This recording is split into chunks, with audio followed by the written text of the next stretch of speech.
Set the render engine to cycles. In the World tab, set color to Sky Texture. Set it to Nishita with the sun disk enabled. Right away you get this nice sky background and lighting. Sun rotation changes the horizontal position of the sun. To make sure there is no light leaking, I added a solidify modifier to the room. To create a sunset timelapse, you can set keyframes for the sun elevation value.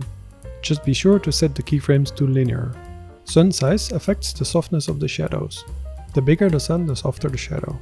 The air, dust and ozone values control how much the air quality influences the light. Increasing the air value gives more dramatic sunsets.